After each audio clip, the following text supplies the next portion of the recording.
Hello everyone, good morning. कैसे हैं? हम लोग पढ़ रहे थे अप्लाइड फिजिक्स 2 और अप्लाइड फिजिक्स 2 में यूनिट 7 चल रहा था। इसमें वीडियो लेक्चर नंबर 3 तक देख लिए थे। आज हम लोग पढ़ने वाले हैं लेक्चर नंबर 4। लेक्चर नंबर 4 में हम लोग पढ़ेंगे हीलियम नियॉन लेजर, इसका कंस्ट्रक्शन और वर्किंग, इसके बाद प्रिंसिपल। एक चीज़ ध्यान दीजिएगा, अप्लाइड फिजिक्स 2 जो है सिविल वालों को फर्स्ट सेमेस्टर में और इलेक्ट्रिकल मैकेनिकल वालों को सेकेंड सेमेस्टर में पढ़ना है। तो चलिए आगे देखते हैं हीलियम नियॉन लेजर क्या है। हीलियम नियॉन जैसा कि नाम से ही पता है, हीलियम और नियॉन इसमें दो गैस होंगे। दोनों क्या हैं? अक्रिय गैस हैं, यानी कि निष्क्रिय गैस है ना।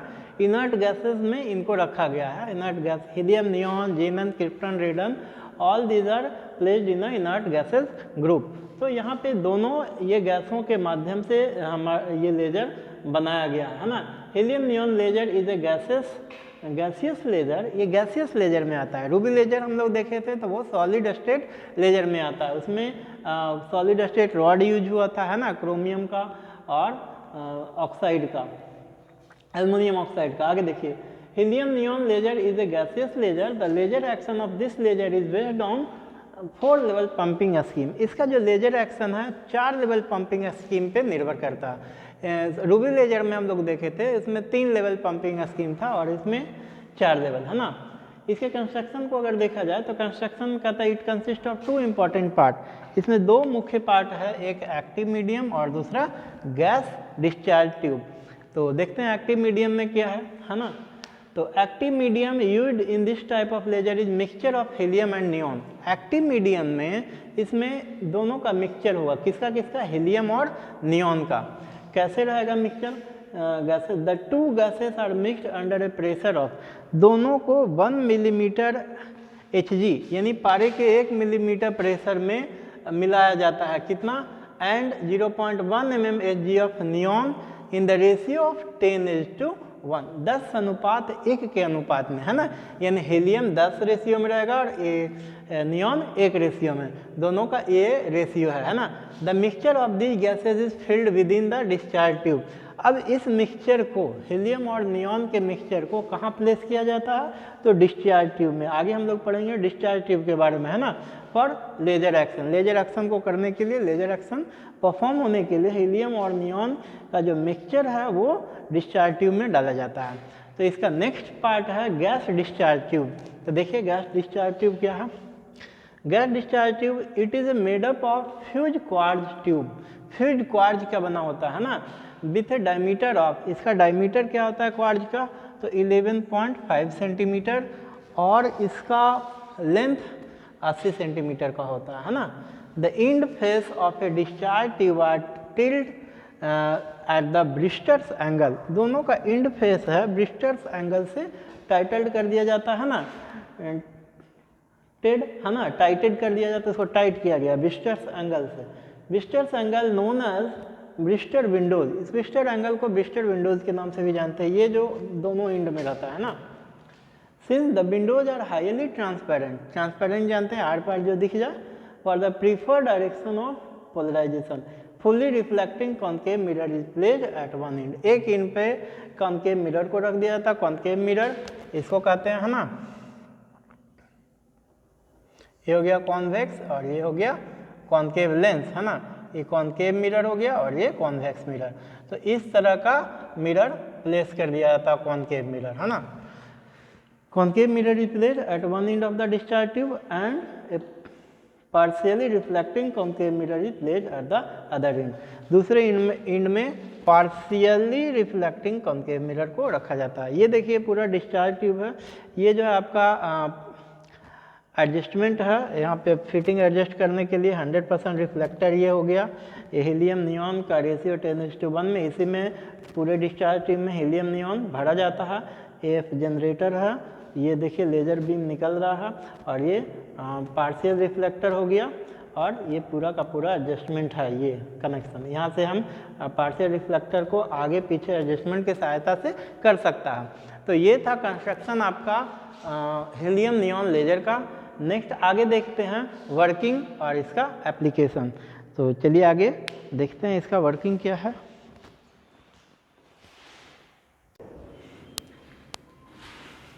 चलिए आगे देखते हैं, हम लोग पढ़ रहे थे हीलियम नियॉन लेजर, और हीलियम नियॉन लेजर में हम लोग कंस्ट्रक्शन देख लिए थे। कंस्ट्रक्शन में दो पार्ट इंपॉर्टेंट था, पहला एक्टिव मीडियम और दूसरा गैस डिस्चार्ज ट्यूब, जो कि डायग्राम से हम बता दिए थे। गैस डिस्चार्ज ट्यूब के बारे में एक्सप्लेन कर चुके हैं। आगे हम लोग पढ़ने वाले हैं वर्किंग प्रिंसिपल ऑफ लेजर, है ना, working principle of helium neon laser. Helium neon laser कैसे काम करता है, इसका वर्किंग प्रिंसिपल क्या है, अभी लैंग्वेज समझिए 2-4 पॉइंट, फिर हम डायग्राम के माध्यम से इसको और अच्छे तरीके से समझाएंगे, है ना। तो पॉपुलेशन कहता है किसी भी लेजर के वर्क करने के लिए पॉपुलेशन इन्वर्जन इम्पॉर्टेंट एक्शन है, उसका होना बहुत ही आवश्यक है। इसके पहले भी जब हम रूबी लेजर बता रहे थे तो पॉपुलेशन इन्वर्जन के बारे में बताए थे, और पॉपुलेशन इन्वर्जन को जिनको नहीं समझ में आया तो अच्छे तरीके से देख लीजिएगा, है ना। चलिए आगे देखते हैं। Population inversion is very important things for working of laser. कहता है कि पॉपुलेशन इन्वर्जन बहुत ही इंपॉर्टेंट थिंग्स है किसी भी लेजर के वर्किंग के लिए। In helium neon laser it is achieved by, कहता है हीलियम नियॉन लेजर में ये कैसे होगा, क्योंकि हीलियम नियॉन लेजर जो है क्या है, गैसियस लेजर में आता है, और रूबी लेजर क्या था, तो सॉलिड स्टेट लेजर में का एग्जाम्पल था वो, ये गैसियस लेजर है। तो कहता है in helium neon laser it is achieved by inelastic atom atom collision. इसमें कैसे होगा पॉपुलेशन इन्वर्जन, तो inelastic atom atom collision करवा करके, कॉलिजन्स जो होगा तो उसके कई मेथड हैं कॉलिजन करवाने के। कॉलिजन होगा तब जा करके पॉपुलेशन इन्वर्जन होगा। तो कौन कौन से मेथड है देखिए इसका, है ना। The collision of the atom are made using any one of the following methods. क्या है, the direct current discharge method, दूसरा है अल्टरनेट करंट डिस्चार्ज मेथड, तीसरा है electrodeless high frequency discharge method, और चौथा है हाई वोल्टेज पल्स मेथड।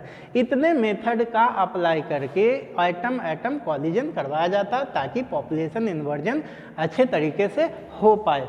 अब देखिए आगे कहता है due to the electric discharge in the gas में जब इलेक्ट्रिक डिस्चार्ज होता है तो क्या होगा, an energetic electron interacts with the ground state helium atom. जो इनर्जेटिक इलेक्ट्रॉन होते हैं वो ग्राउंड स्टेट में, जो हीलियम एटम्स ग्राउंड स्टेट में है, लो एनर्जी लेवल में, उसके नज़दीक में जब आते हैं तो वो एक्साइटेड हो जाता है ना, इसके नज़दीक आते हैं। The impact of the atom results in exchange of some of its energy to helium atom.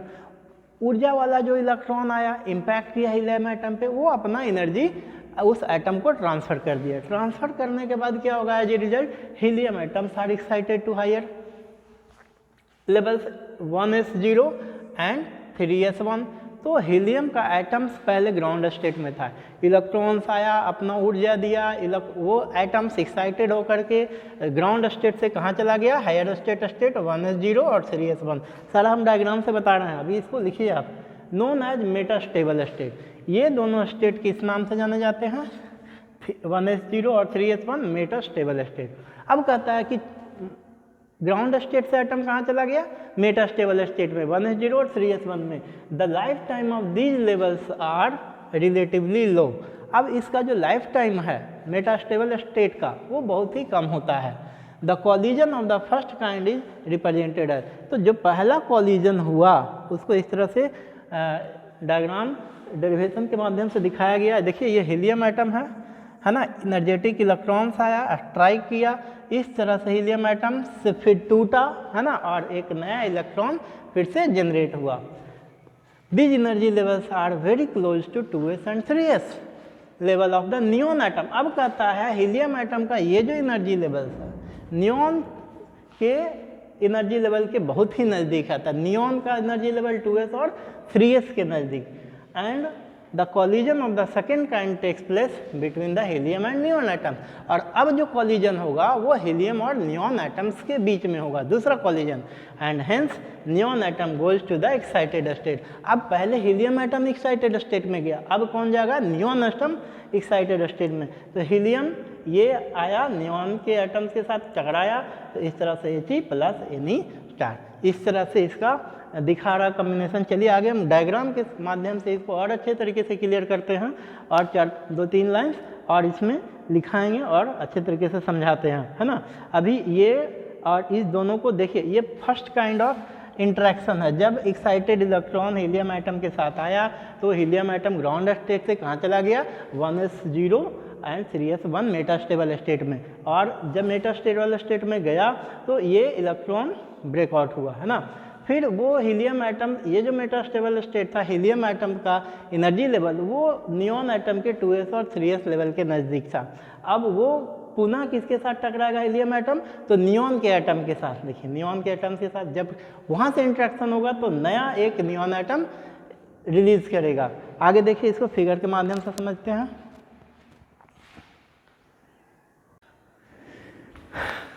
चलिए आगे हम लोग इसको लेजर, हीलियम नियॉन लेजर के वर्किंग को डायग्राम के माध्यम से अच्छे तरीके से समझते हैं, है ना। इसके पहले मैंने बताया था कि हीलियम जो है, हीलियम एटम ग्राउंड स्टेट में है। जब इलेक्ट्रॉन एक्साइटेड किया, अपना ऊर्जा ट्रांसफ़र किया, तो हीलियम एटम कहाँ चला गया? 1s0 में और 3s1 में, और इसका रिएक्शन इस तरह से दिखाए थे। फिर सेकेंड क्या था कि इसके नज़दीक नियॉन एटम का एनर्जी लेवल 2s और 3s energy level neon atom का नज़दीक है। फिर ये कहाँ चला जाता है? नियॉन एटम से टकराता है, तो इसका रिएक्शन इस तरह से दिखाए थे। आगे देखिए, the energy level diagram of the helium neon laser is shown below. ये पूरा का पूरा energy level diagram helium neon atom का दिखाया गया। नीचे नाम भी लिखा हुआ है, helium neon laser energy level diagram. Diagram बनाएंगे तो नाम जरूर लिखेंगे। आगे देखिए, there are 3 types of transition. कहता है यहाँ पे 3 तरह का ट्रांजिशन होता है। कैसे कैसे 3 तरह का ट्रांजिशन होता है? जो देखिए, फ्रॉम 2s to 2p, है ना, 2s to 2p। देखिए एक ट्रांजिशन यहाँ से बता रहा है 2s to 2p, है ना। The other from 3s to 3p, 3s to 3p, यहाँ से यहाँ ट्रांजिशन, यहाँ से यहाँ ट्रांजिशन। और another from 3s to 2p, एक ट्रांजिशन 3s से 2p दिखा रहा, है ना। ये जो देखिए पास्चन का जो इलेक्ट्रॉनिक कॉन्फ़िगरेशन है, पास्चन वैज्ञानिक थे, वो अपने इलेक्ट्रॉनिक कॉन्फ़िगरेशन के थ्रू ये सारे एनर्जी लेवल्स को डिनोट करने का तरीका अपनाया है। 1s2, है ना। हीलियम को कैसे लिखते हैं? हाइड्रोजन एक हीलियम 2, इसका इलेक्ट्रॉनिक कॉन्फ़िगरेशन कैसे लिखेंगे? 1s2, है ना। Helium is also inert gas और आउटर लेवल इज फुलफिल। तो इस तरह से दिखाया गया है। ये पास्चन नोटेशन है, पूरे एनर्जी डायग्राम को पास्चन नोटेशन के through. The energy levels are represented in terms of Paschen notation and their corresponding electronic configuration are given in part, है ना, पैरेंथेसिस। ये पूरा का पूरा इलेक्ट्रॉनिक कॉन्फ़िगरेशन के साथ एनर्जी डायग्राम को दिखाया गया। आगे देखिए, तो हम बता रहे थे यहाँ पे 3 ट्रांजिशन होता है। कौन कौन? 2s से 2p, 3s से 2p और 3s से 3p, है ना। Level for laser action. Laser action के लिए इतना ट्रांजिशन नेसेसरी है। ध्यान दीजिएगा, 2s से 2p, 3s से 2p और 3s से 3p, इतना ट्रांजिशन। आगे देख, the transition constitute laser beam in the, यह जो ट्रांजिशन है, यही ट्रांजिशन लेजर बीम के क्या कंस्टिट्यूट करता है? तो infrared region and the visual region. ये है इंफ्रारेड रीजन का इतना एंगस्ट्रॉम फ्रीक्वेंसी और ये विजुअल रीजन का फ्रीक्वेंसी, है ना। ये नहीं भी आप लिख सकते हैं, क्योंकि ये डाटा याद करना मुश्किल है, तो बस इतना लिख दे सकते हैं आप, the transition constitute the laser beam in the infrared region and visual region. इसको आप कट कर सकते हैं, कोई दिक्कत नहीं है। The transition from 3s to 3p, जो 3s से 3p ट्रांजिशन होता है, इसमें कहता है इतना मिली एंगस्ट्रॉम में, है ना, will have an advance effect on the laser emission. Laser emission होने के लिए जो कि बहुत ही एडवांस इफेक्ट है।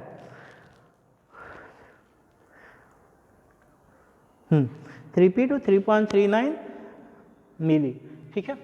Will the neon atom in the terminal level 2p decays very rapidly. अब 2p लेवल में जो भी नियॉन एटम्स आता है आफ्टर ट्रांजिशन, बहुत ही तेजी से डिके करता है, क्षय होना शुरू होता है ना। 2p decays very rapidly to the 1s metastable state in 10 to the power -8 second, much faster than. कहता है कि वह इतना तेजी से डिके होना शुरू होता है, जितना तेजी से यहाँ आता नहीं कि यहाँ से जल्दी, इतना तेजी से डिके हो जाता है। कहाँ से? 2p लेवल से 1s मेटास्टेबल स्टेट में। मतलब कि यहाँ से आ रहा है धीरे और खाली हो रहा है तेजी से, जो क्या कंस्टिट्यूट करता है? पूरे, तो पूरा पॉपुलेशन इन्वर्जन को कंस्टिट्यूट करता है। और यही पॉपुलेशन इन्वर्जन लेजर एक्शन के लिए नेसेसरी है, क्योंकि पॉपुलेशन इन्वर्जन होगा तभी लेजर काम करेगा। तो देखिए, the lower level is kept empty, ये जो है पूरा खाली हो जाता है, and the population inversion is achieved between 3s and 2p। तो 3s और 2p के बीच पॉपुलेशन इन्वर्जन को क्रिएट करता है। फिर से ध्यान दीजिएगा क्या क्या मैंने बताया। यहाँ से इलेक्ट्रॉन यानी 2p लेवल से मेटा यानी 1s लेवल में बहुत तेज़ी से आता है, 10⁻⁻8 सेकेंड से भी फास्टर रेट से 2p लेवल से यहाँ 1s लेवल में आ जाता है, और यहाँ से यहाँ आने में समय लेता है। तो क्या होता है कि यहाँ खाली बहुत ज़्यादा हो जाता है ना, और खाली होने की वजह से ये क्या है कि पॉपुलेशन इन्वर्जन को क्रिएट करता है। Thus the lower level is kept empty and the population inversion is achieved between 3s and 2p level। तो इसके बीच आसानी से पॉपुलेशन इन्वर्जन होता है। पॉपुलेशन इन्वर्जन की वजह से ही लेजर काम करता है। आगे देखते हैं इसका advantage of helium neon laser and disadvantage of helium neon laser. तो लिखिए इसका एडवांटेज, फिर है application of helium neon laser. तो चलिए लिख लीजिए, इसको पूरे अच्छी तरीके से डायग्राम बना करके कॉपी में लिख लीजिएगा और समझ करके लिखिएगा। कुछ डाटा जैसे ये सब डाटा नहीं भी आप देते हैं तो कोई दिक्कत नहीं है, बस एक्शन होना चाहिए।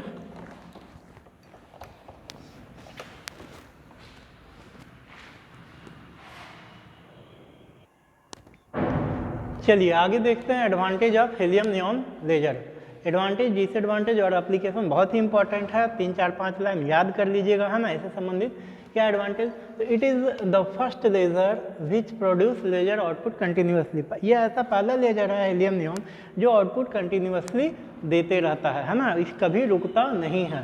फ्रीक्वेंसी इज हाईली स्टेबल, इसका जो फ्रीक्वेंसी है आवृत्ति है काफ़ी स्टेबल होता है ना।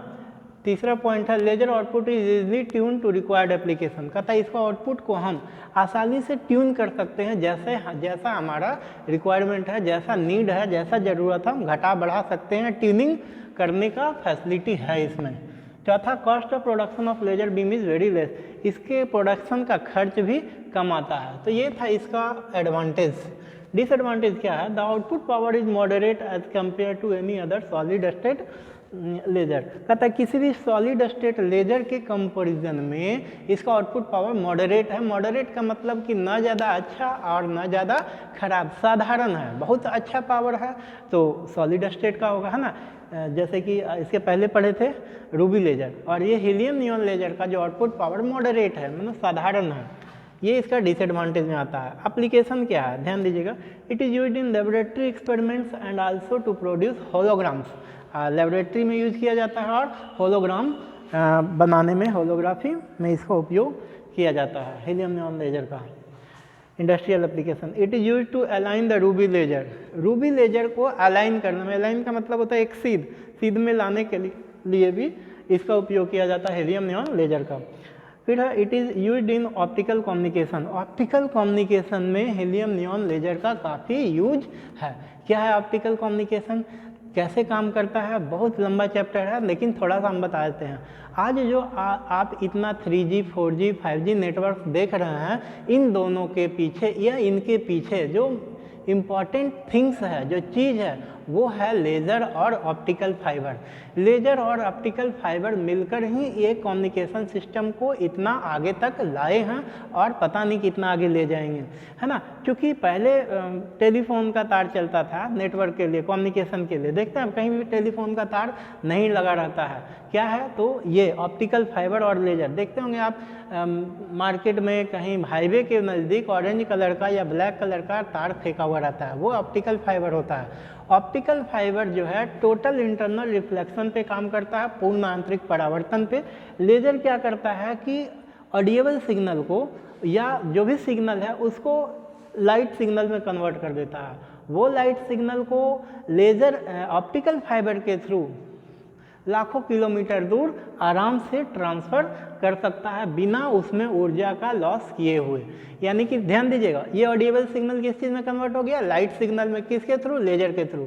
वो लेजर कहाँ ट्रांसमिट करेगा, ऑप्टिकल फाइबर में। ऑप्टिकल फाइबर एक तंतु होता है, एक फाइबर नुमा पतला तंतु होता है जो बहुत ही फाइन होल्स होता है, फाइन होल्स, बहुत ही छोटा छिद्र होता है ना। आप देखे होंगे मेला उला में ऑप्टिकल फाइबर इस तरह से लगा रहता है और इसमें एक बल्ब लगा रहता है, उसमें टिम टिम टिम टिम तारा की तरह चमकता है, लगता है कि बहुत सारा तारा है, बहुत सारा लाइटिंग के लिए यूज होता है, वो ऑप्टिकल फाइबर ही होता है ना।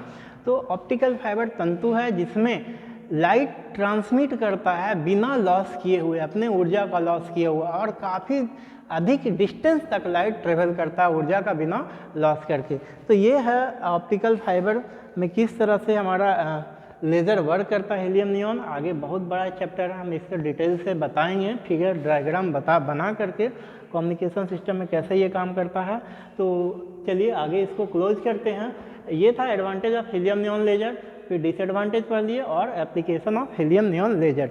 एक टॉपिक रह गया आपका सेमीकंडक्टर लेजर, जो कि इम्पॉर्टेंट नहीं है आपके semester exam point of view से, फिर भी मैं इसका वीडियो लेक्चर अपलोड करूंगा और आगे का सिलेबस कवर करेंगे।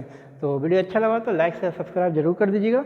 मिलते हैं नए लेक्चर में, नए वीडियो में, यानी कि लेक्चर नंबर 5, ये लेक्चर नंबर 4 था। चलिए आगे देखते हैं।